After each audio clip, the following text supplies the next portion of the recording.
Au sud de la Belgique, la forêt des Ardennes est la principale route de l'invasion éclair de la Wehrmacht en 1940. Elle aboutit à la défaite de la France et à la domination allemande dans toute l'Europe occidentale. 4 ans et demi plus tard, 83 000 soldats américains débarqués en Normandie après avoir libéré la France sont parvenus dans la région des Ardennes. Convaincus que la guerre est pratiquement terminée, les troupes se détendent et se préparent à passer de paisibles fêtes de Noël. Mais le samedi 16 décembre 1944, juste avant l'aube, les GI subissent soudainement un bombardement massif. 2000 canons allemands pulvérisent leur position.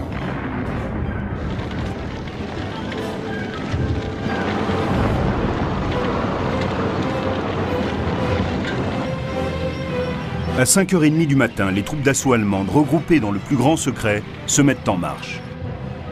Elles réunissent 275 000 hommes et plus de 2000 panzers.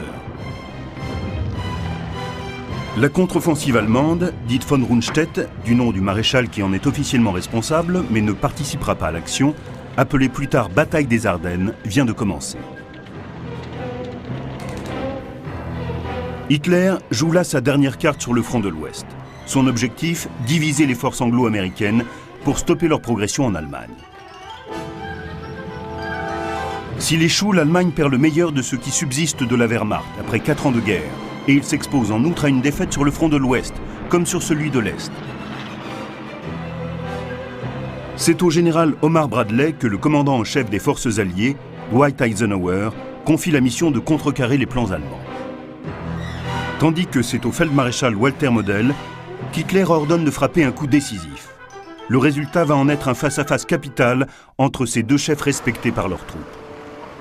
Le 6 juin 1944, le débarquement des forces alliées en Normandie et leur déploiement rapide de part et d'autre du nord-ouest de l'Europe au cours de l'été, puis du début de l'automne, ont d'abord fait croire au commandement allié que l'Allemagne était sur le point de s'effondrer. Le général Omar Bradley, commandant du 12e groupe d'armée, est pour sa part convaincu que la route lui est grande ouverte jusqu'à Berlin. Quant au feldmaréchal Walter Model, qui a succédé le 17 août comme commandant du front occidental au feldmaréchal Gunther von Klug, il sait au contraire que la défaite est possible et ne sous-estime pas la situation. Il hérite d'une armée découragée, sévèrement réduite et totalement désorganisée, dont beaucoup d'hommes se rendent en masse ou battent en retraite. Du jamais vu dans la Wehrmacht.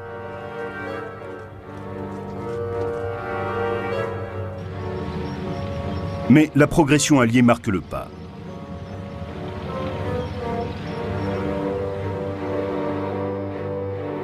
Le général anglais Bernard Montgomery demande instantanément une poussée rapide et en masse en direction de la Ruhr, tandis que le général américain George Patton se déclare favorable à une progression rapide jusqu'au cœur même de l'Allemagne, à travers la Sarre, riche en mines de charbon.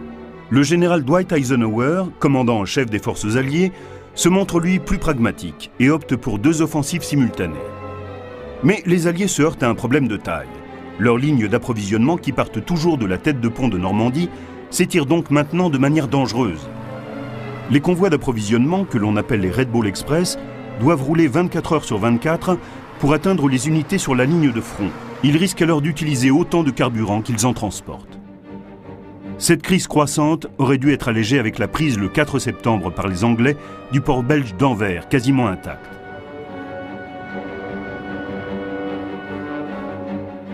Mais Montgomery n'est pas parvenu à s'emparer de l'estuaire de l'Escaut, par lequel Anvers communique avec la mer. Il décide alors une audacieuse opération aéroportée.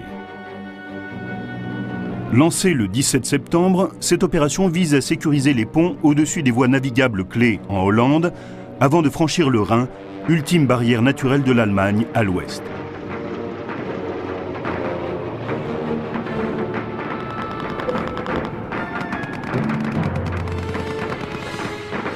Mais l'opération est un échec. S'y ajoutent les problèmes de ravitaillement des Alliés qui contribuent à ralentir leur progression vers l'Allemagne. L'estuaire de l'Escaut n'est contrôlé qu'à la fin du mois de novembre, permettant enfin aux gros cargos d'accéder au port d'Anvers. Mais il est alors trop tard pour maintenir la vitesse de l'avance alliée.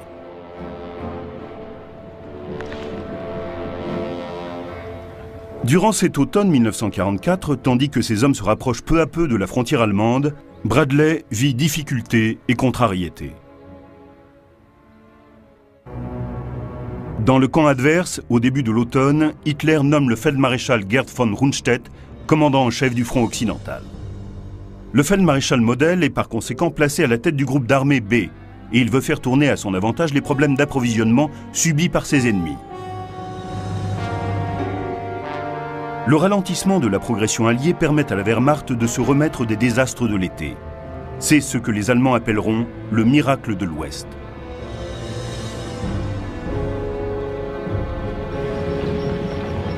En passant la frontière allemande, les armées alliées se heurtent alors à une résistance de plus en plus farouche, notamment à Aix-la-Chapelle, puis dans la forêt de Hüttgen, où les combats se prolongent durement.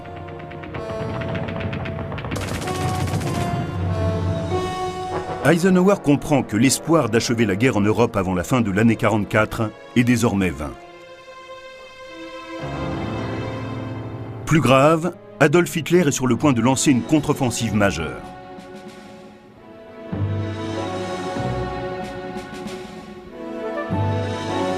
Elle vise à fondre par surprise sur le secteur américain, au cœur de la forêt des Ardennes, où stationne le 12e groupe d'armée US du général Bradley.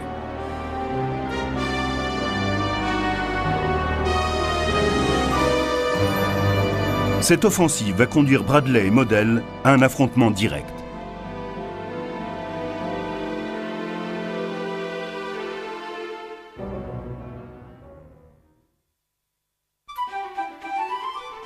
Omar Nelson Bradley, né dans le Missouri en 1893, est le fils d'un instituteur qui meurt alors qu'Omar n'a que 14 ans.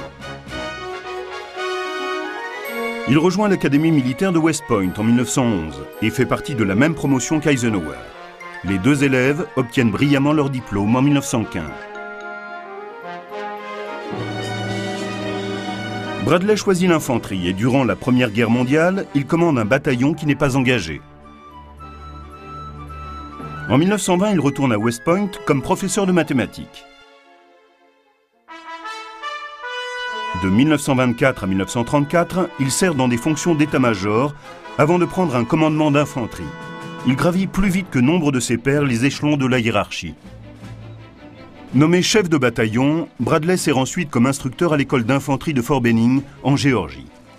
L'un de ses camarades est le lieutenant-colonel George C. Marshall, qui deviendra président des chefs d'état-major des 3 corps d'armée pendant la Seconde Guerre mondiale et aura une grande influence sur sa carrière.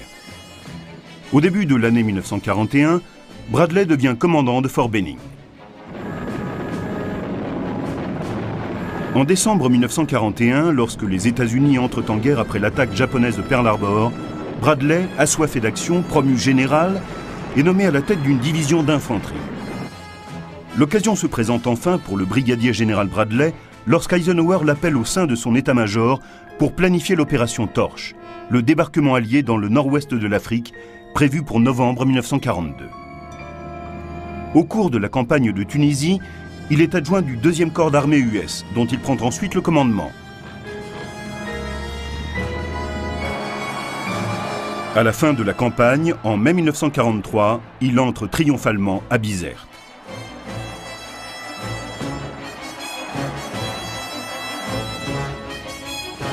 Il commande le 2e corps d'armée durant l'invasion de la Sicile en juillet 1943. Ses compétences lui valent d'être nommé à la tête de la première armée américaine pour l'opération Overlord, en d'autres termes, le débarquement des forces alliées en Normandie. Le 6 juin 1944, il est au milieu de ses hommes et dirige les vagues de débarquement. La première armée s'enfonce ensuite dans les terres et mène des combats difficiles dans le bocage normand, farouchement défendu par les Allemands. Le 1er août, Bradley prend le commandement du 12e groupe d'armée, qui, en plus de la première armée, comprend les soldats fraîchement débarqués de la 3e armée de Patton. En ce milieu du mois de décembre 1944, Omar Bradley s'efforce de sortir de l'impasse. Il dresse les plans d'une nouvelle et ultime offensive alliée prévue pour le début de l'année suivante. Né en 1891 à Magdebourg, Walter Model est le fils d'un professeur de musique. Il rejoint l'école des cadets en 1908 comme élève officier. Il quitte l'académie militaire à l'âge de 19 ans avec un grade de sous-lieutenant et choisit l'infanterie. Au cours de la Première Guerre mondiale, il est affecté au front de l'Ouest en tant qu'officier d'état-major. Gravement blessé à 2 reprises, il est décoré tant pour son courage au combat que pour ses qualités de chef.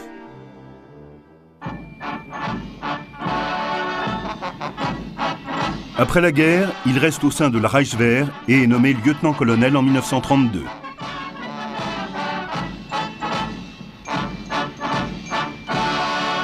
Même s'il n'adhère pas nettement à la cause nazie, Model voit dans le régime une occasion de marquer le reste de l'Europe, et en particulier la France, de l'empreinte de l'autorité militaire allemande. En 1934, le colonel Walter Model prend la tête d'un régiment d'infanterie. En tant qu'officier d'état-major, il joue un rôle clé dans l'élaboration de la Blitzkrieg, qu'il transforme en doctrine pour la guerre future.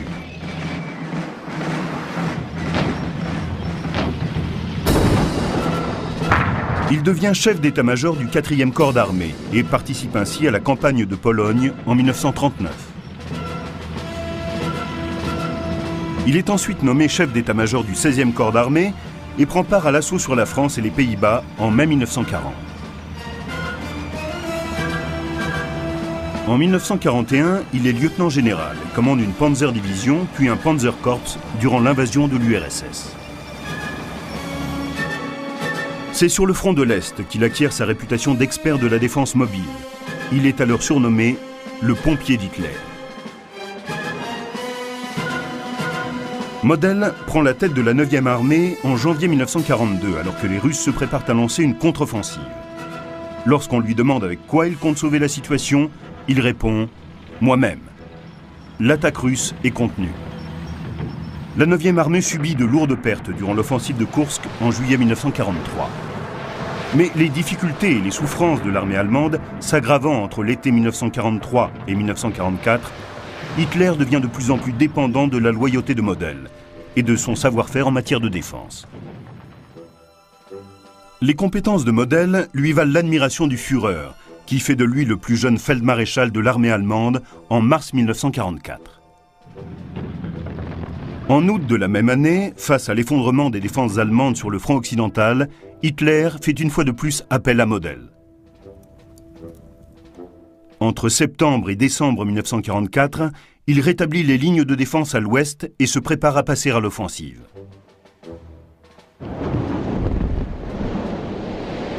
Ainsi, chacun de leur côté, Model et Bradley se préparent à affronter le plus grand défi de leur carrière. Au début du mois de décembre 1944, Eisenhower et ses principaux commandants comprennent que la progression alliée vers le Rhin prendra du temps. Ils restent toutefois optimistes. Les services de renseignements alliés estiment que les forces allemandes à l'ouest perdent encore 9000 hommes chaque jour. Eisenhower et ses subordonnés conviennent qu'en dépit de nouvelles poches de résistance acharnées, la Wehrmacht est néanmoins sur le point de s'effondrer. L'état-major de Montgomery conclut de son côté que l'ennemi est dans une mauvaise passe et qu'il ne peut pas préparer d'offensive majeure. Mais Montgomery se base toujours sur une tactique de front étroit, les Alliés concentrant leurs forces sur une poussée unique en direction de la Ruhr. Bradley, lui, soutient la politique d'Eisenhower qui préconise une progression sur un front plus large.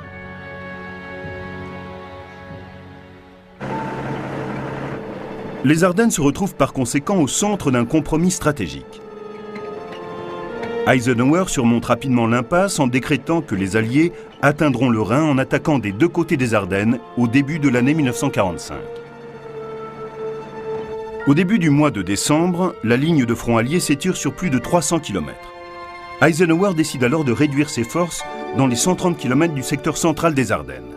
Considéré comme l'endroit le plus sûr de la ligne de front, il est tenu par 83 000 GIs du 12e groupe d'armée commandé par Bradley.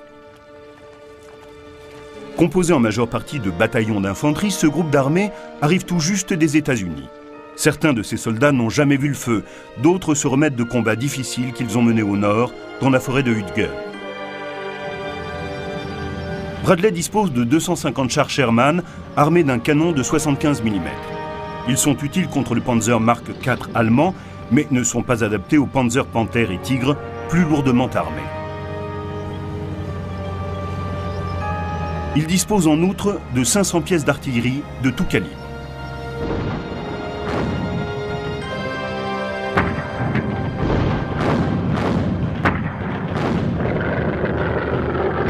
De plus, les Alliés bénéficient d'une totale maîtrise du ciel sur le front de l'Ouest, bien que leurs avions doivent rester au sol en cas de mauvais temps.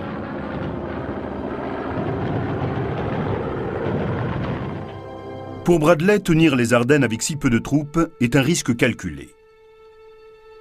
L'un de ses commandants de corps a, à partir de ses sources de renseignements personnels, exprimé ses craintes face à la possibilité d'une attaque allemande. Mais Bradley estime que ces avis vont à l'encontre du point de vue global des Alliés.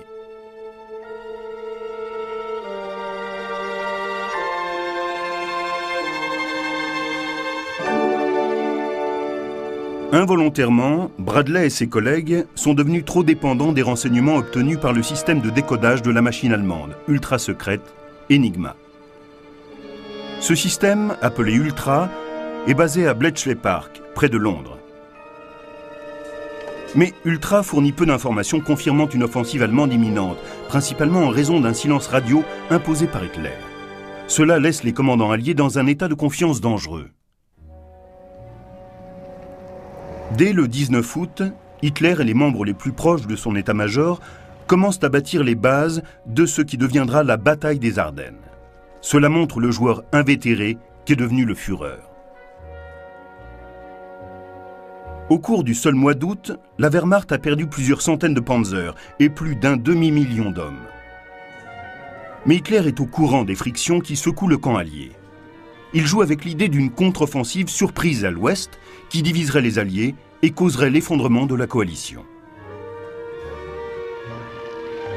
Au début du mois de septembre, les Allemands stabilisent le front occidental. Le 16, Hitler convoque ses généraux pour discuter de la situation sur les fronts de l'Ouest comme de l'Est. Le Führer déclare à son auditoire stupéfait qu'une poussée de forces blindées écrasantes se prépare à scinder les Alliés en progressant vers la ville d'Anvers.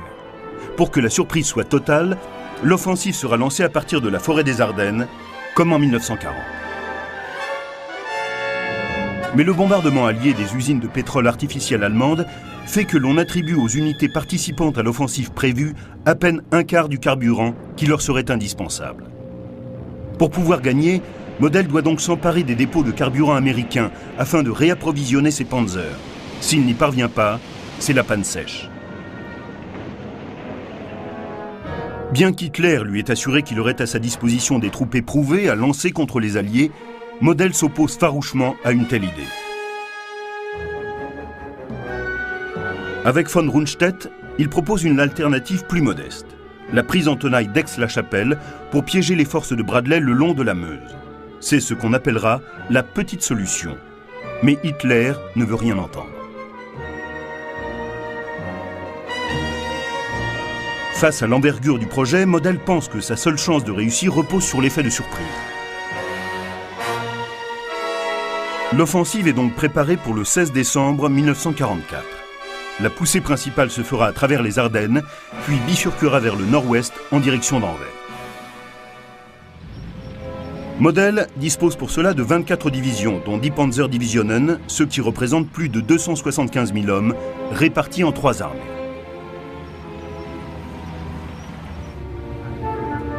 L'Oberstgruppenführer SS Sepp Dietrich et sa 6e Panzerarmee doivent attaquer au nord. Le général Hasso von Monteuffel, qui commande la 5e Panzer au centre, doit s'emparer de la ville de Saint-Vith, traverser l'Our et venir renforcer les troupes de Dietrich. La 7e armée du général Erich Brandenberger doit protéger le flanc gauche de von Monteuffel pendant sa progression. Les forces allemandes comprennent en tout 2600 blindés, dont le redoutable Mark VI Tigre et le Mark V Panther, ainsi que des canons automoteurs.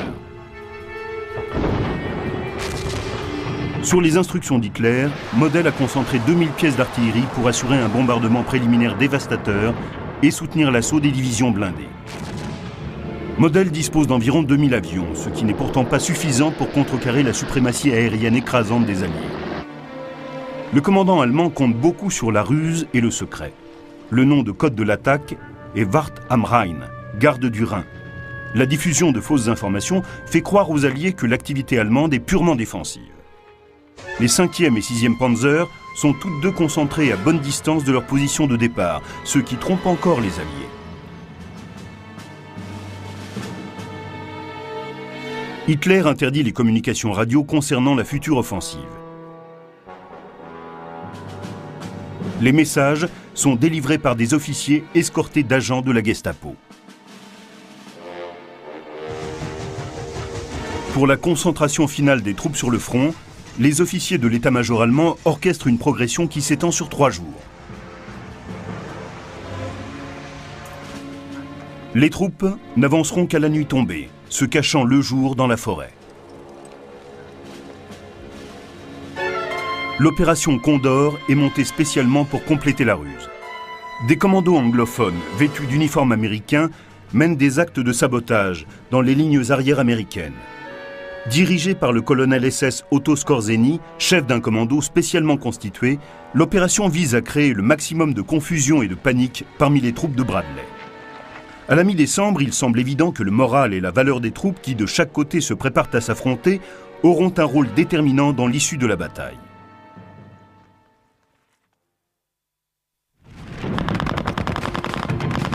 Depuis le jour J, les Alliés ont mené une campagne violente et difficile jusqu'aux frontières de l'Allemagne. Au début du mois de décembre 1944, les troupes de Bradley postées dans le secteur des Ardennes sentent que la guerre se joue loin d'eux.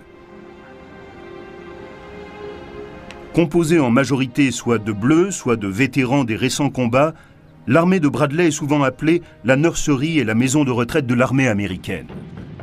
Les fantassins ont essuyé plus de 80% des pertes alliées depuis le débarquement, ce qui a énormément réduit les effectifs des bataillons d'infanterie, en particulier au niveau des officiers expérimentés et des sous-officiers.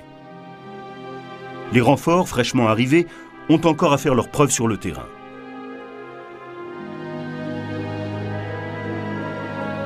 Malgré cela, le moral reste bon au sein des troupes alliées. À la mi-décembre 1944, les hommes de Bradley se détendent à l'approche de fêtes de Noël qu'ils prévoient relativement paisibles.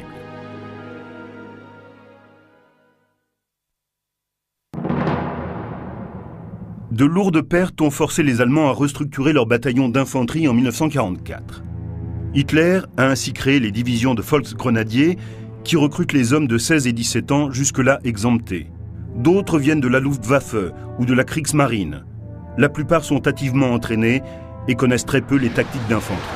Cependant, pour bien des troupes allemandes obéissantes aux ordres du Feldmaréchal Model, la situation s'est nettement améliorée depuis le miracle de l'Ouest en octobre 1944. Elles se sont défendues avec beaucoup de professionnalisme et de courage. Elles ont réussi l'impossible et fait payer sévèrement aux Alliés chaque mètre de leur progression. Maintenant qu'ils sont enfin sur le point de passer à l'attaque, le moral des Allemands est au plus haut. Pour garantir au mieux la victoire, Hitler et Model ont fait appel à certaines unités d'élite, en particulier aux divisions de la Waffen-SS, réputées pour leur solidité et leur valeur militaire, largement affirmées depuis le début de la guerre. Ces dernières ont déjà démontré leur qualité militaire, même si leur dureté au feu et des excès leur ont forgé une terrible réputation.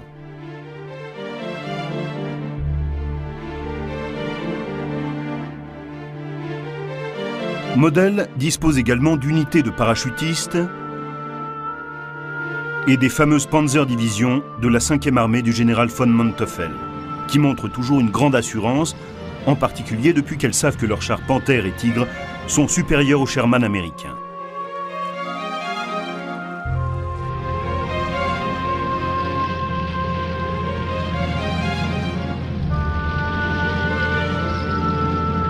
Malgré les réserves personnelles de leur chef au sujet du plan d'Hitler, les troupes de Model sont convaincues qu'elles vont vaincre les Américains et franchir comme prévu les rives de la Meuse.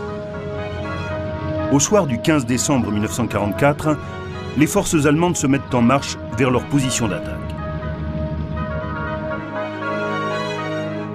Sur le front des Ardennes, les GIs de Bradley ne sont pas conscients de la menace qui plane sur eux.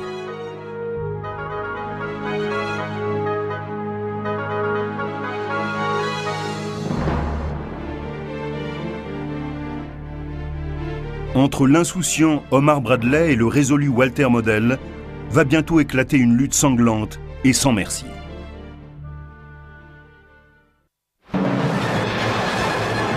Peu avant l'aube du samedi 16 décembre 1944, les troupes américaines qui font face aux Ardennes sont écrasées par un bombardement massif. À 5h30 du matin, dans un brouillard quasi impénétrable, les Allemands attaquent. Immédiatement, c'est la panique et la confusion dans les lignes américaines.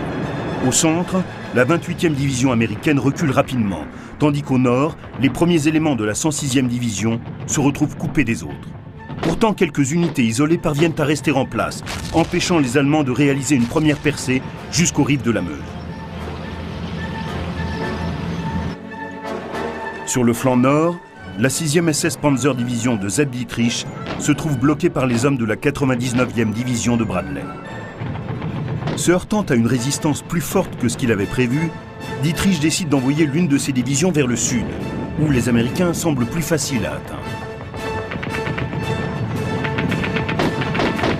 Les Allemands réalisent une percée de 8 km, se dispersant pour déjouer les manœuvres de défense des troupes de Bradley autour du Schnee-Eifel, un saillant de petits villages et de collines boisées.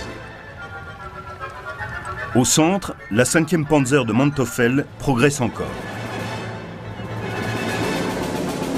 Au cours de la journée du 16 décembre, ces chars franchissent la rivière Our sur des ponts provisoires.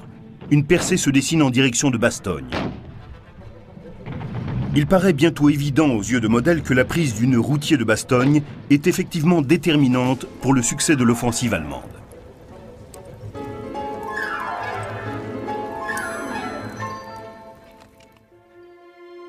À son quartier général, à 50 km de l'action, Bradley n'a pas su évaluer l'amplitude de l'offensive de Model.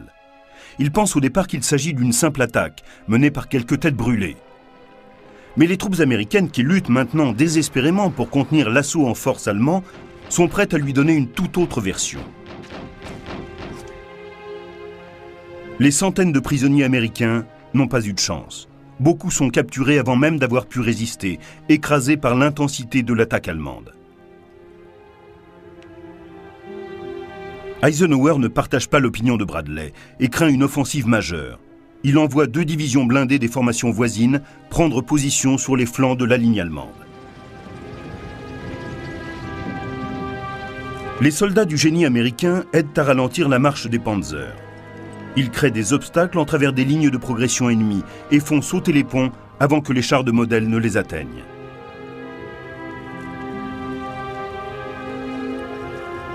Cela permet aux troupes de Bradley de gagner un temps précieux. Elles se réorganisent et font venir des renforts, tandis qu'en tête de l'offensive, les panzers de la 5e armée de Manteuffel progressent toujours vers Bastogne. Pendant ce temps-là, les commandos SS d'Otto Skorzeny sèment la panique. Utilisant des camions et des jeeps américains, ils détruisent tout sur leur passage. Les Américains trouvent une solution brutale, mais simple. En application des lois de la guerre, tout Allemand capturé portant un uniforme américain sera exécuté comme espion, sans aucune exception.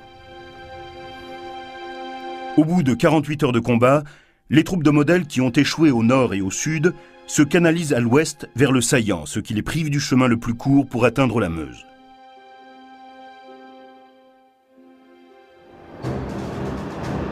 La majorité des groupes de combat de Zeb Dietrich s'est forcée de s'arrêter. Mais pour réussir cette percée difficile, l'Oberstgruppenführer compte sur un bataillon d'élite, le Kampfgruppe SS Piper. Il est composé de 100 véhicules blindés et d'environ 5000 hommes de la première SS Panzer Division, issue de la Leibstandarte SS Adolf Hitler. Âgé de 29 ans, son commandant, le Standartenführer Joachim Piper, est un soldat politique. Vétéran des batailles sanglantes du front de l'Est. Dietrich comprend qu'il doit absolument atteindre l'immense dépôt de carburant américain de Stavelot pour réapprovisionner ses chars.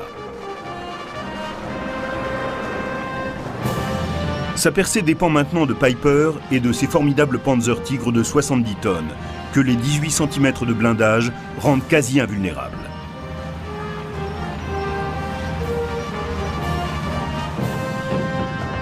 tard, le 16 décembre, Piper se met en marche.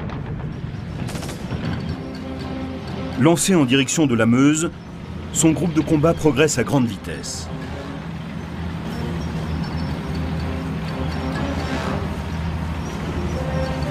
Mais le 17, le manque de carburant l'empêche d'exploiter une brèche dans la ligne de front américaine, rapidement refermée. À la recherche d'une nouvelle ligne de progression, il rabat alors ses blindés sur la ville de Malmedy. Situé maintenant derrière les lignes américaines, Piper tend une embuscade le 17 décembre à un bataillon d'artillerie d'observation américain en route pour le front.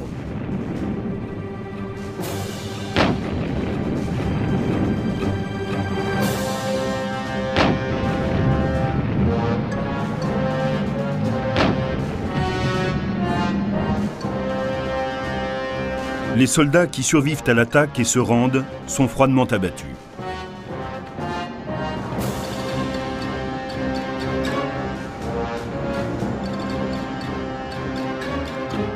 Cela est loin d'être un incident isolé. Des civils belges innocents, hommes, femmes et enfants, sont également assassinés de sang-froid par les hommes de la Waffen-SS. Piper est déterminé à avancer. Au cours des 2 jours suivants, il tente de forcer le passage pour atteindre la Meuse. Mais toutes ces tentatives sont déjouées par les sapeurs américains. À mesure que Piper avance, ils font sauter des ponts et mettent en place des barrages routiers. Les ponts étant démolis les uns après les autres, l'officier allemand est forcé d'engager ses forces sur des routes secondaires et des sentiers, cherchant désespérément un moyen de traverser.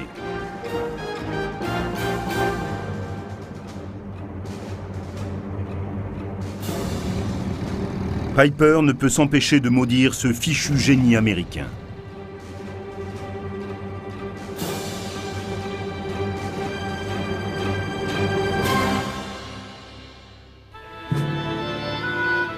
Le 20 décembre, les jours du Kampfgruppe Piper sont comptés.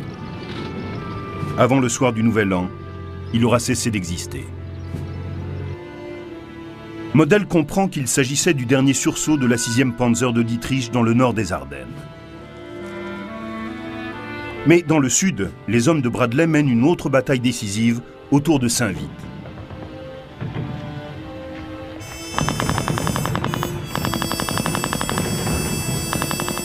Saint-Vith et Bastogne, au sud, sont en effet des routes clés pour l'accès à la Meuse.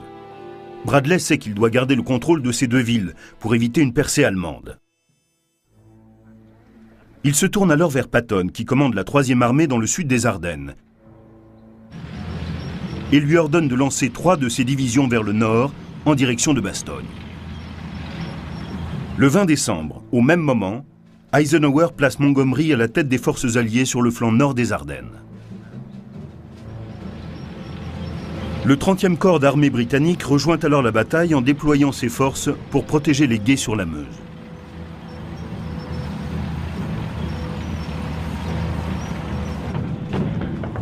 Les hommes de Bradley défendent Saint-Vith. Bien que la ville tombe aux mains des Allemands le 23 décembre, sa garnison a permis aux Alliés de gagner un temps précieux pour renforcer le flanc nord du saillant.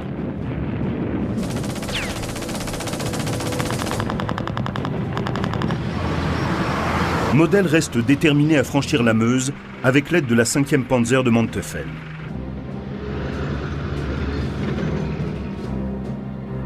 Le feldmaréchal sait que pour venir à bout des défenses de Bradley et arriver à ses fins, il doit absolument s'emparer de Bastogne.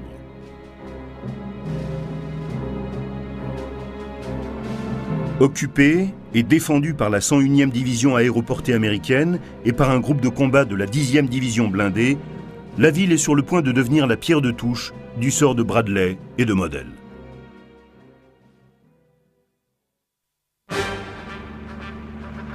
Dans la région des Ardennes, Bastogne est un centre de communication clé. Bradley sait qu'en gardant le contrôle de cette ville, qui inclut le plus grand nœud routier et ferroviaire de la région, il peut empêcher la progression de Model vers la Meuse, donc déjouer la totalité de l'offensive allemande. Mais Model a d'autres plans, et il presse la 5e Panzer de Manteuffel de s'emparer le plus vite possible de la ville.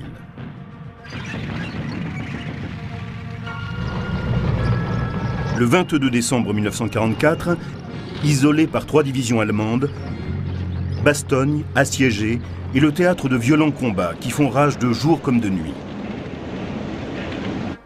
Lorsqu'on somme le brigadier général Anthony McAuliffe, commandant des 14 500 hommes de la garnison de Bastogne, de se rendre, sa réponse est éloquente. Des clous. Il a été rassuré la veille lorsqu'une brève amélioration du temps a permis à un avion allié de venir réapprovisionner la ville qui en avait fort besoin.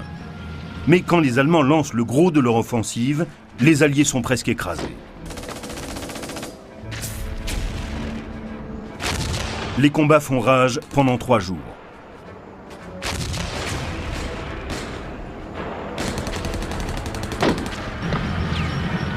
Les troupes de Model sont sur le point de l'emporter et de s'emparer de Bastogne.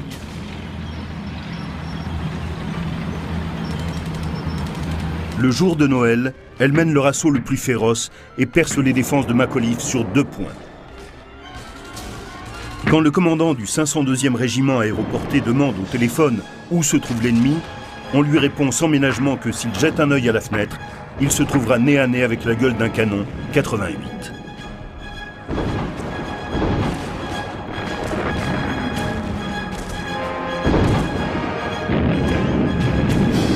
Mais les défenseurs tiennent bon.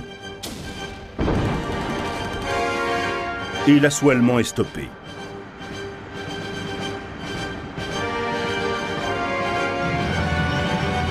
Le 26 décembre, arrivant du sud, les fers de lance des blindés de Patton se joignent aux défenseurs de Bastogne.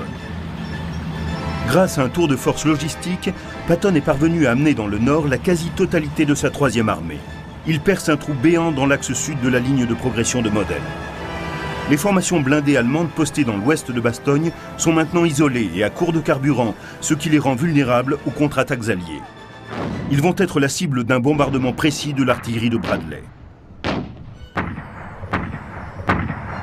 Pire, le ciel couvert et le brouillard qui avaient jusque-là protégé les attaquants des représailles aériennes s'éclaircissent. Les blindés de Model deviennent soudain une cible facile pour les chasseurs et les bombardiers américains.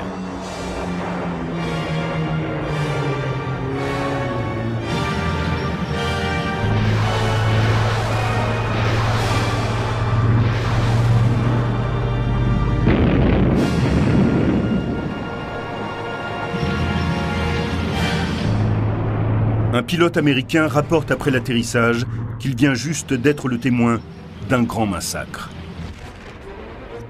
Les combats violents se poursuivent, toujours en avant, mais les Alliés en ont repris l'initiative.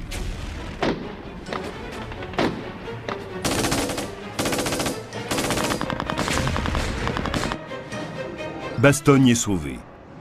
Les troupes de Bradley ont empêché une percée allemande vers la Meuse et au-delà. Eisenhower planifie maintenant des attaques simultanées depuis le nord et le sud, devant se rejoindre à Oufalise pour prendre le saillant en tenaille.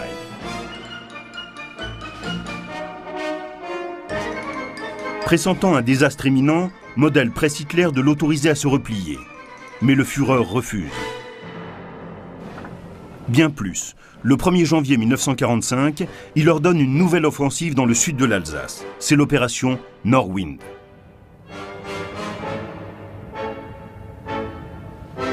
L'attaque échoue et Model perd 25 000 hommes.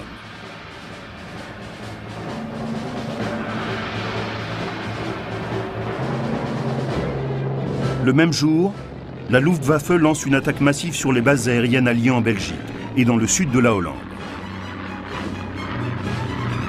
La Luftwaffe parvient à détruire 150 avions alliés au sol, mais elle perd 300 de ses appareils et 250 de ses pilotes. Hitler vient de signer l'arrêt de mort de sa flotte aérienne.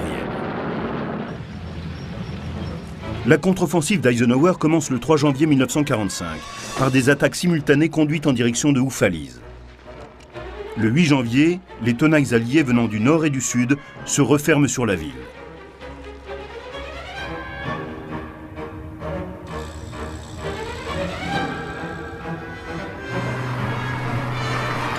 Model ordonne le repli de toutes ses unités blindées restantes.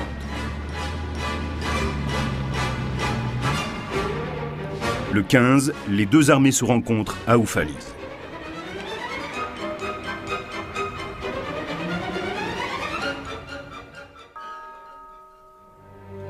Une fois les forces alliées réunies, le saillant des Ardennes est quasiment éliminé. Le 18 janvier, la ligne de front alliée retrouve sa position initiale.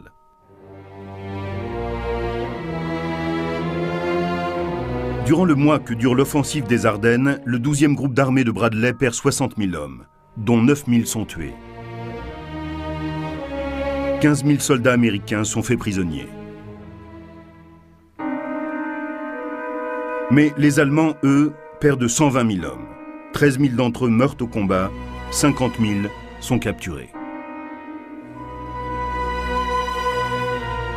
Model perd également plus de 800 Panzers. Le dernier grand pari d'Hitler se révèle être une folie désespérée. Omar Bradley garde le commandement du 12e groupe d'armée jusqu'à la fin de la guerre. Après la bataille des Ardennes, il orchestre la progression régulière des Alliés en direction du Rhin. Ses troupes franchissent ce dernier obstacle majeur de l'Allemagne à l'ouest en mars 1945. Peu après la victoire du 8 mai 1945, Eisenhower décrit Bradley comme le plus capable des généraux que l'Amérique ait jamais connu. Après la Seconde Guerre mondiale, Omar Bradley sert jusqu'en 1947 comme administrateur principal auprès du ministère des Anciens Combattants à Washington. Il est nommé chef d'état-major de l'armée américaine en 1948, puis président des chefs d'état-major des 3 corps d'armée l'année suivante.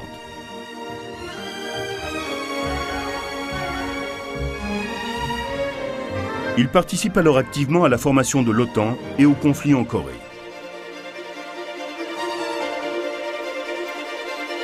Il accède en 1950 au grade peu répandu dans l'armée américaine de général à 5 étoiles. Omar Bradley meurt en 1981, après une retraite joyeuse et bien remplie.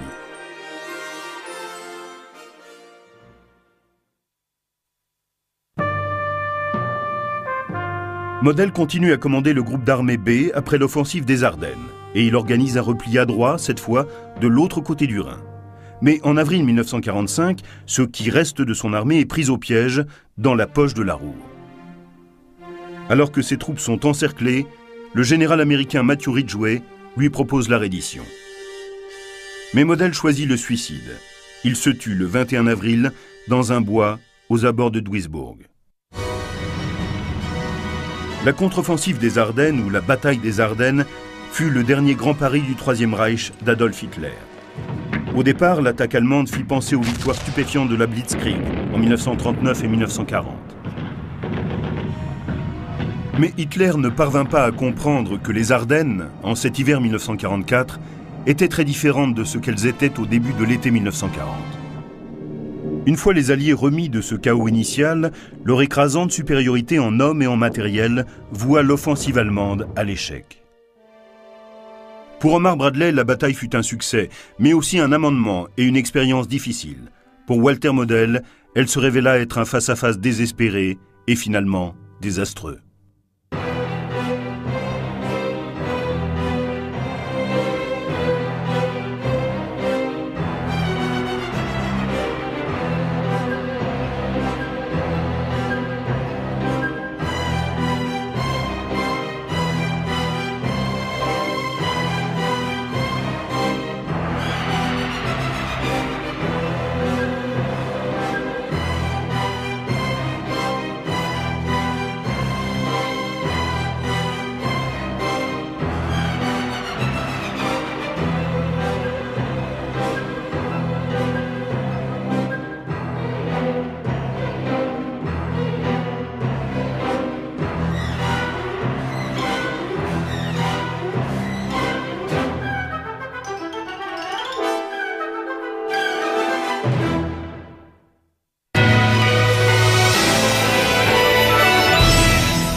Et au sud, se canalisent à l'ouest vers le saillant, ce qui les prive du chemin le plus court pour atteindre la Meuse.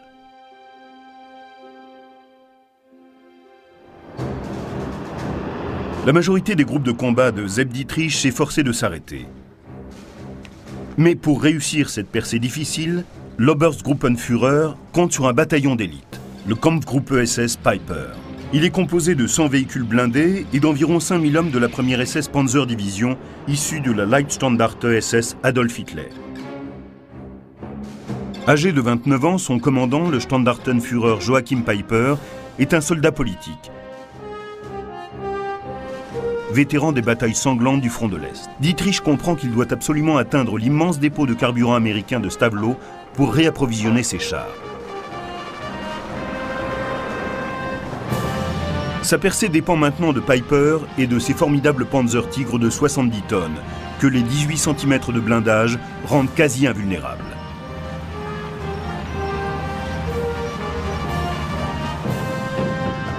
Tard, le 16 décembre, Peiper se met en marche.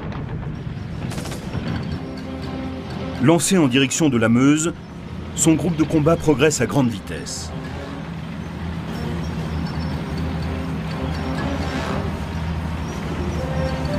Mais le 17, le manque de carburant l'empêche d'exploiter une brèche dans la ligne de front américaine, rapidement refermée. À la recherche d'une nouvelle ligne de progression, il rabat alors ses blindés sur la ville de Malmedy. Situé maintenant derrière les lignes américaines, Peiper tend une embuscade le 17 décembre à un bataillon d'artillerie d'observation américain en route pour le front.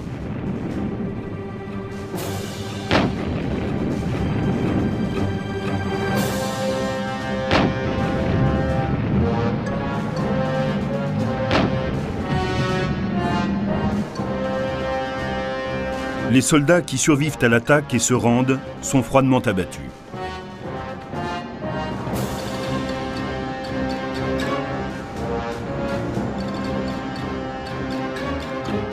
Cela est loin d'être un incident isolé. Des civils belges innocents, hommes, femmes et enfants, sont également assassinés de sang-froid par les hommes de la Waffen-SS. Peiper est déterminé à avancer. Au cours des 2 jours suivants, il tente de forcer le passage pour atteindre la Meuse. Mais toutes ces tentatives sont déjouées par les sapeurs américains. À mesure que Peiper avance, ils font sauter des ponts et mettent en place des barrages routiers. Les ponts étant démolis les uns après les autres, l'officier allemand est forcé d'engager ses forces sur des routes secondaires et des sentiers, cherchant désespérément un moyen de traverser. Sans aucune exception. Au bout de 48 heures de combat, les troupes de modèle qui ont échoué au nord et au sud se canalisent à l'ouest vers le saillant, ce qui les prive du chemin le plus court pour atteindre la Meuse.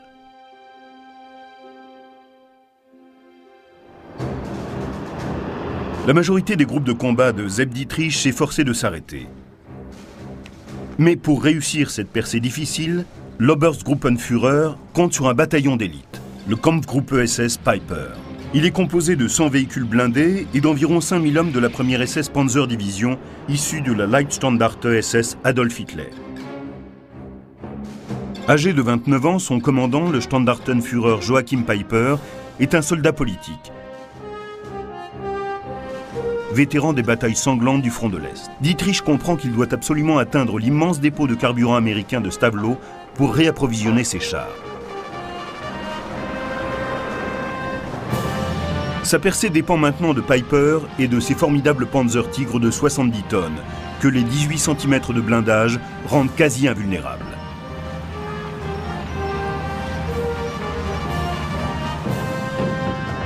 Tard, le 16 décembre, Peiper se met en marche. Lancé en direction de la Meuse, son groupe de combat progresse à grande vitesse.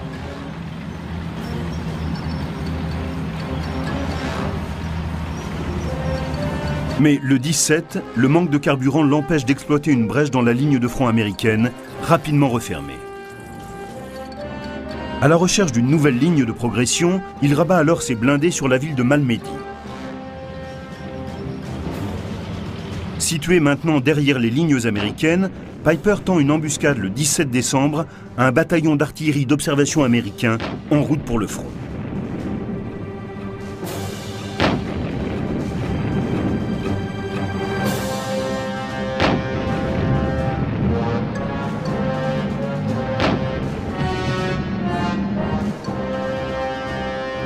Les soldats qui survivent à l'attaque et se rendent sont froidement abattus.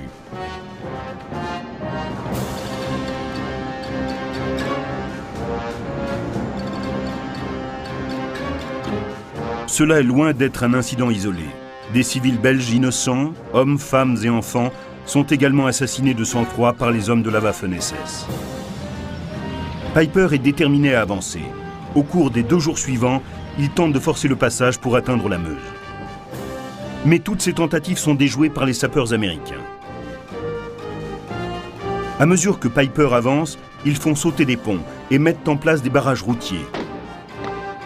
Les ponts étant démolis les uns après les autres, Dietrich comprend qu'il doit absolument atteindre l'immense dépôt de carburant américain de Stavelot pour réapprovisionner ses chars. Sa percée dépend maintenant de Peiper et de ses formidables Panzer Tigre de 70 tonnes, que les 18 cm de blindage rendent quasi invulnérables.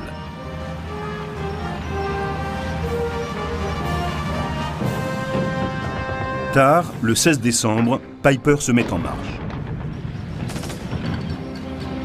Lancé en direction de la Meuse, son groupe de combat progresse à grande vitesse.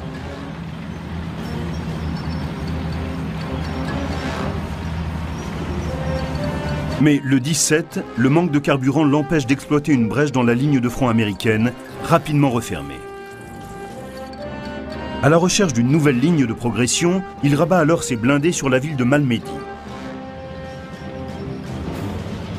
Situé maintenant derrière les lignes américaines, Peiper tend une embuscade le 17 décembre à un bataillon d'artillerie d'observation américain en route pour le front.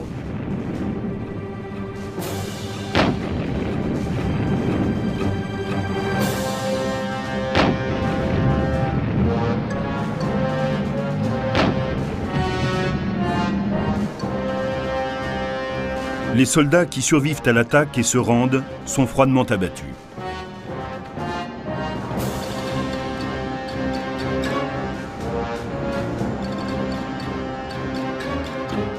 Cela est loin d'être un incident isolé. Des civils belges innocents, hommes, femmes et enfants, sont également assassinés de sang-froid par les hommes de la Waffen-SS. Peiper est déterminé à avancer. Au cours des 2 jours suivants, il tente de forcer le passage pour atteindre la Meuse. Mais toutes ces tentatives sont déjouées par les sapeurs américains. À mesure que Peiper avance, ils font sauter des ponts et mettent en place des barrages routiers. Les ponts étant démolis les uns après les autres, l'officier allemand est forcé d'engager ses forces sur des routes secondaires et des sentiers, cherchant désespérément un moyen de traverser.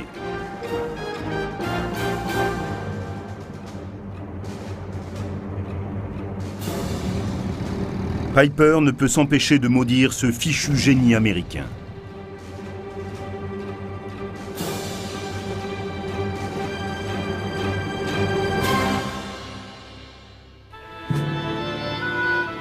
Le 20 décembre, les jours du Kampfgruppe Peiper sont comptés. Avant le soir du Nouvel An, il aura cessé d'exister. Model comprend qu'il s'agissait du dernier sursaut de la 6e Panzer de Dietrich dans le nord des Ardennes. Mais dans le sud, les hommes de Bradley mènent une autre bataille décisive. Ils font sauter des ponts et mettent en place des barrages routiers.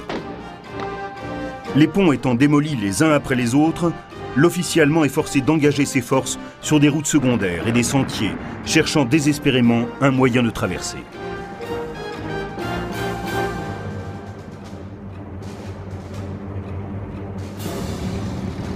Peiper ne peut s'empêcher de maudire ce fichu génie américain.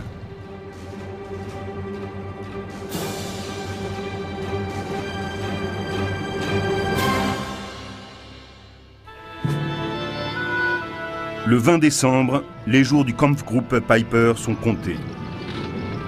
Avant le soir du Nouvel An, il aura cessé d'exister. Model comprend qu'il s'agissait du dernier sursaut de la 6e Panzer de Dietrich dans le nord des Ardennes. Mais dans le sud, les hommes de Bradley mènent une autre bataille décisive autour de Saint-Vith.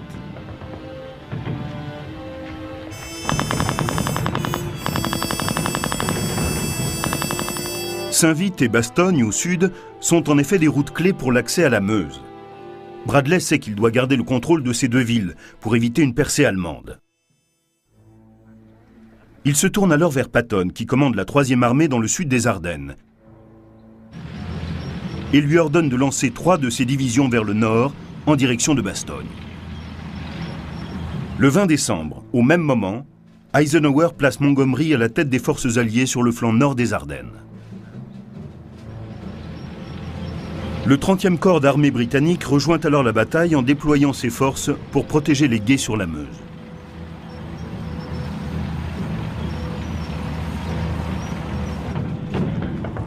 Les hommes de Bradley défendent Saint-Vith. Bien que la ville tombe aux mains des Allemands le 23 décembre, sa garnison a permis aux Alliés de gagner un temps précieux pour renforcer le flanc nord du saillant.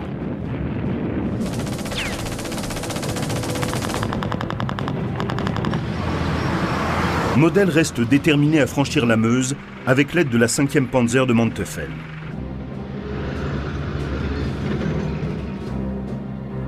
Le feldmaréchal sait que pour venir à bout des défenses de Bradley et arriver à ses fins, il doit absolument s'emparer de Bastogne.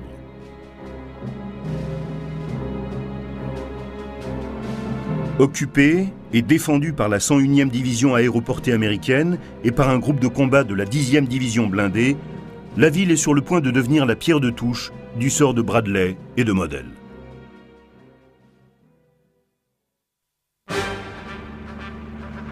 Dans la région des Ardennes, Bastogne est un centre de communication clé. Bradley sait qu'en gardant le contrôle de cette ville qui... Durant le mois que dure l'offensive des Ardennes, le 12e groupe d'armée de Bradley perd 60 000 hommes, dont 9 000 sont tués. 15 000 soldats américains sont faits prisonniers. Mais les Allemands, eux, perdent 120 000 hommes. 13 000 d'entre eux meurent au combat, 50 000 sont capturés.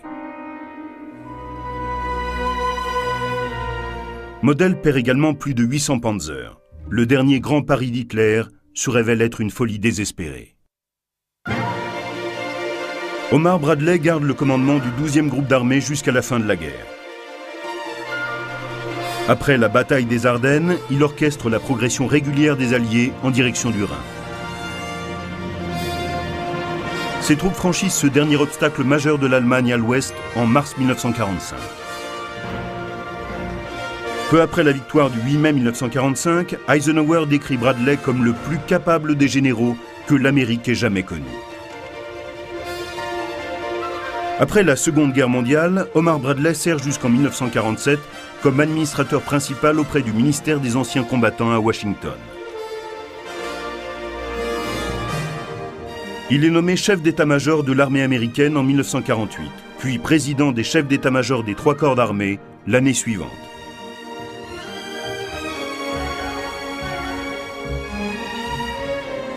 Il participe alors activement à la formation de l'OTAN et au conflit en Corée.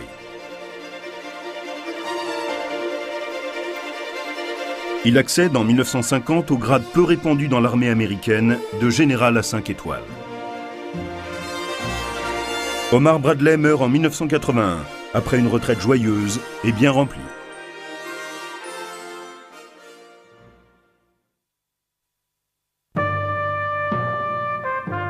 Model continue à commander le groupe d'armée B après l'offensive des Ardennes, et il organise un repli adroit, cette fois, de l'autre côté du Rhin.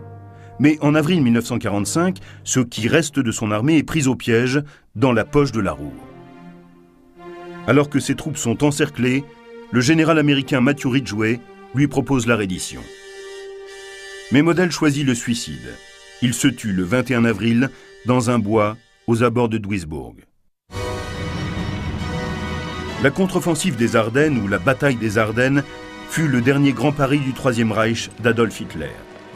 Au départ, l'attaque allemande fit penser aux victoires stupéfiantes de la Blitzkrieg en 1939 et 1940.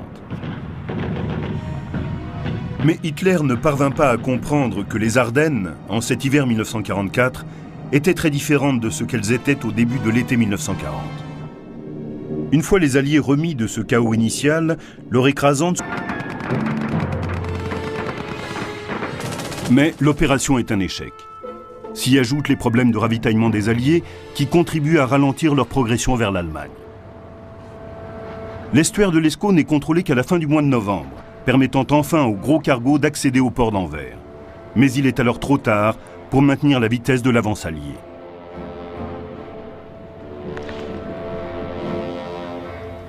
Durant cet automne 1944, tandis que ses hommes se rapprochent peu à peu de la frontière allemande, Bradley vit difficultés et contrariétés. Dans le camp adverse, au début de l'automne, Hitler nomme le feldmaréchal Gerd von Rundstedt commandant en chef du front occidental. Le feldmaréchal Model est par conséquent placé à la tête du groupe d'armée B, et il veut faire tourner à son avantage les problèmes d'approvisionnement subis par ses ennemis. Le ralentissement de la progression alliée permet à la Wehrmacht de se remettre des désastres de l'été. C'est ce que les Allemands appelleront le miracle de l'Ouest.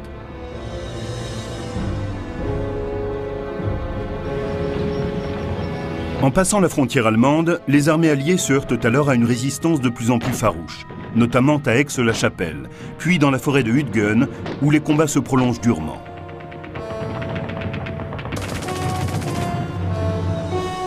Eisenhower comprend que l'espoir d'achever la guerre en Europe avant la fin de l'année 1944 est désormais vain. Plus grave, Adolf Hitler est sur le point de lancer une contre-offensive majeure.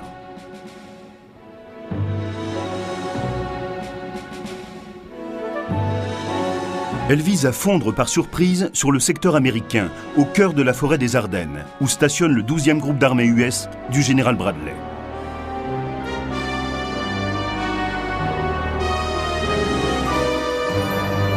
Cette offensive va conduire Bradley et Model à un affrontement direct.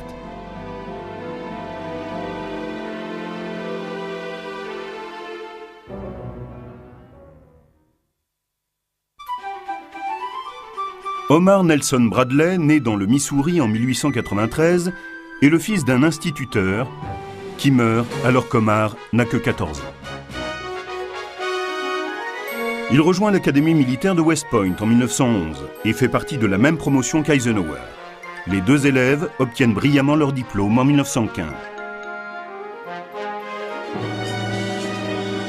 Bradley choisit l'infanterie et durant la Première Guerre mondiale, il commande un bataillon qui n'est pas engagé. En 1920, il retourne à West Point comme professeur de mathématiques.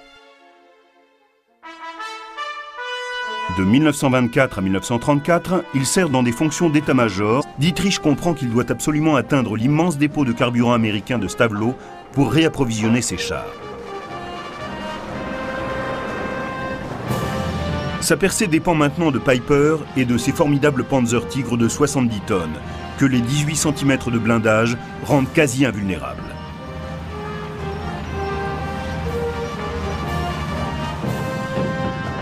Tard, le 16 décembre, Piper se met en marche. Lancé en direction de la Meuse, son groupe de combat progresse à grande vitesse.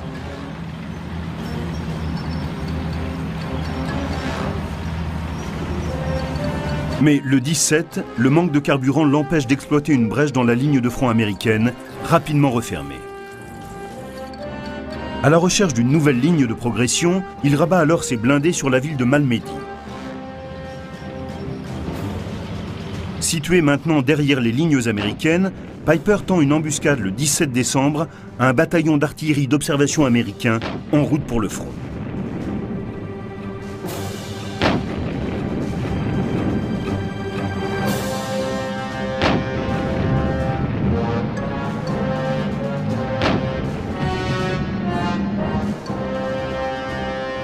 Les soldats qui survivent à l'attaque et se rendent sont froidement abattus.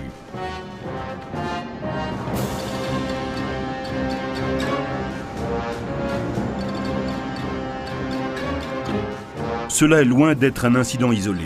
Des civils belges innocents, hommes, femmes et enfants, sont également assassinés de sang-froid par les hommes de la Waffen-SS. Piper est déterminé à avancer. Au cours des 2 jours suivants, il tente de forcer le passage pour atteindre la Meuse. Mais toutes ces tentatives sont déjouées par les sapeurs américains. À mesure que Piper avance, ils font sauter des ponts et mettent en place des barrages routiers. Les ponts étant démolis les uns après les autres, l'officier allemand est forcé d'engager ses forces sur des routes secondaires et des sentiers, cherchant désespérément un moyen de traverser.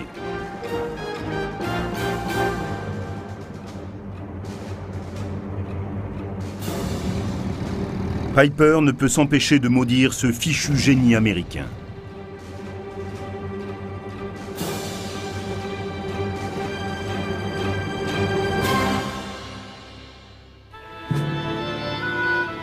Le 20 décembre, les jours du Kampfgruppe Peiper sont comptés.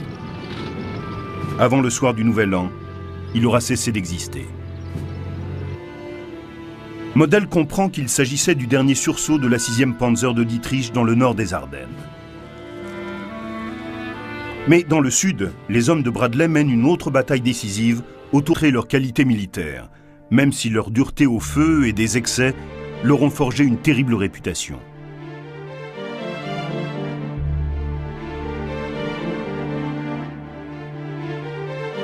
Model dispose également d'unités de parachutistes et des fameuses Panzer-Divisions de la 5e armée du général von Manteuffel, qui montrent toujours une grande assurance, en particulier depuis qu'elles savent que leurs chars Panther et Tigre sont supérieurs aux Sherman américains.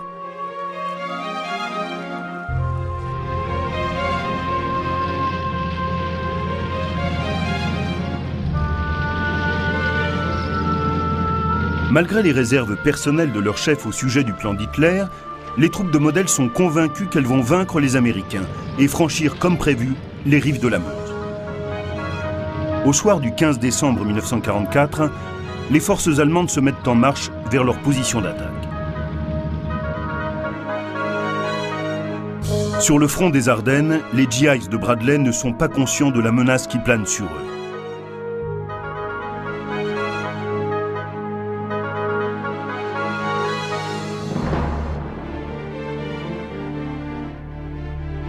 Entre l'insouciant Omar Bradley et le résolu Walter Model, va bientôt éclater une lutte sanglante et sans merci.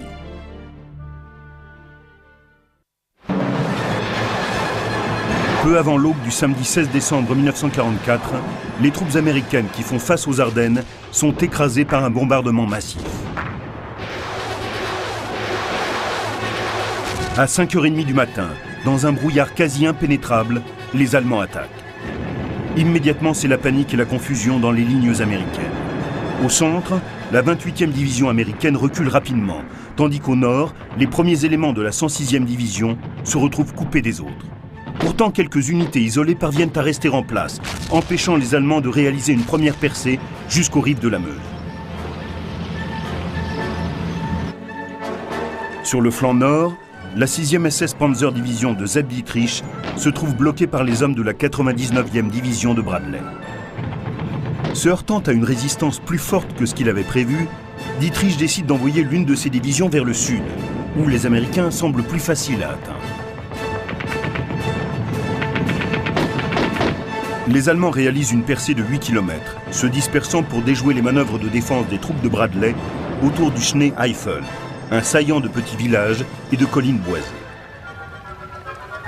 Au centre, la 5e Panzer de Manteuffel progresse encore. Au cours de la journée du 16 décembre, ces chars franchissent la rivière Our sur des ponts provisoires.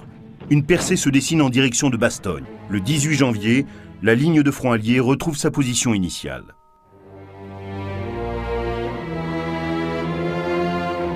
Durant le mois que dure l'offensive des Ardennes, le 12e groupe d'armée de Bradley perd 60 000 hommes, dont 9 000 sont tués. 15 000 soldats américains sont faits prisonniers. Mais les Allemands, eux, perdent 120 000 hommes. 13 000 d'entre eux meurent au combat, 50 000 sont capturés. Model perd également plus de 800 Panzers. Le dernier grand pari d'Hitler se révèle être une folie désespérée. Omar Bradley garde le commandement du 12e groupe d'armée jusqu'à la fin de la guerre. Après la bataille des Ardennes, il orchestre la progression régulière des Alliés en direction du Rhin. Ses troupes franchissent ce dernier obstacle majeur de l'Allemagne à l'ouest en mars 1945. Peu après la victoire du 8 mai 1945, Eisenhower décrit Bradley comme le plus capable des généraux que l'Amérique ait jamais connu. Après la Seconde Guerre mondiale, Omar Bradley sert jusqu'en 1947 comme administrateur principal auprès du ministère des Anciens Combattants à Washington. Il est nommé chef d'état-major de l'armée américaine en 1948, puis président des chefs d'état-major des 3 corps d'armée l'année suivante.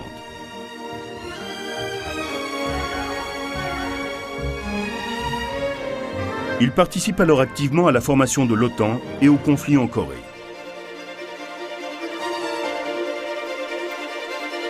Il accède en 1950 au grade peu répandu dans l'armée américaine de général à 5 étoiles. Omar Bradley meurt en 1981, après une retraite joyeuse et bien remplie.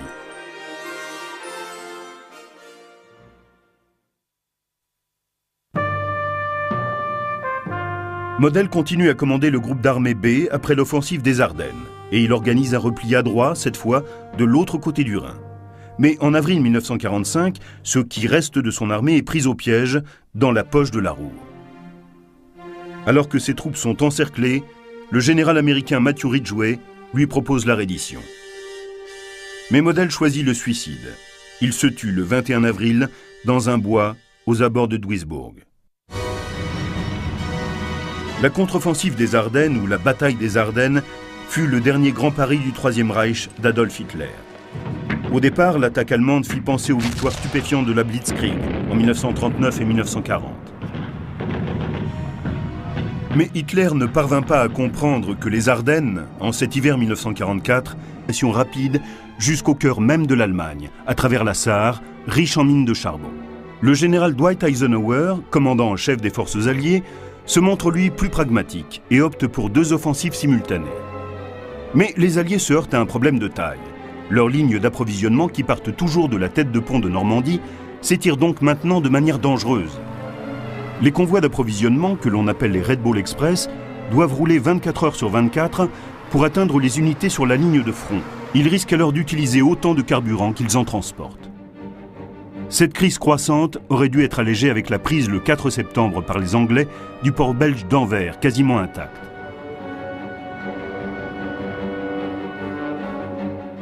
Mais Montgomery n'est pas parvenu à s'emparer de l'estuaire de l'Escaut, par lequel Anvers communique avec la mer. Il décide alors une audacieuse opération aéroportée.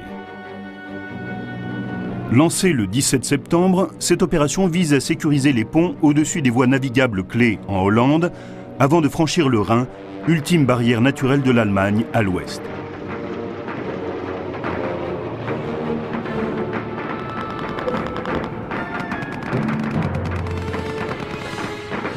Mais l'opération est un échec. S'y ajoutent les problèmes de ravitaillement des Alliés qui contribuent à ralentir leur progression vers l'Allemagne. L'estuaire de l'Escaut n'est contrôlé qu'à la fin du mois de novembre, permettant enfin aux gros cargos d'accéder au port d'Anvers. Mais il est alors trop tard pour maintenir la vitesse de l'avance alliée.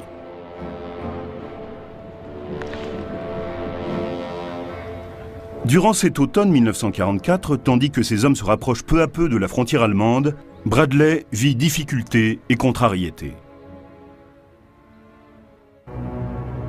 Dans le camp adverse, au début de l'automne, Hitler nomme le feldmaréchal Gerd von Rundstedt commandant en chef du front occidental. Le feldmaréchal Model est par conséquent placé à la tête du groupe d'armée B, et il veut faire tourner à son avantage les problèmes d'approvisionnement subis par ses ennemis. Le ralentissement de la progression alliée permet à la Wehrmacht de se remettre des désastres de l'été. C'est ce que les Allemands appelleront le miracle de l'Ouest.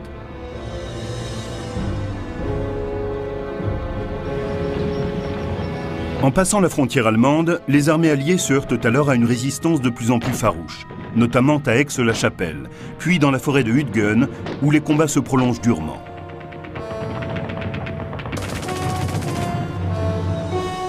Eisenhower comprend que l'espoir d'achever la guerre en Europe avant la fin de l'année 44 est désormais vain. Plus grave, Adolf Hitler est sur le point de lancer une contre-offensive majeure.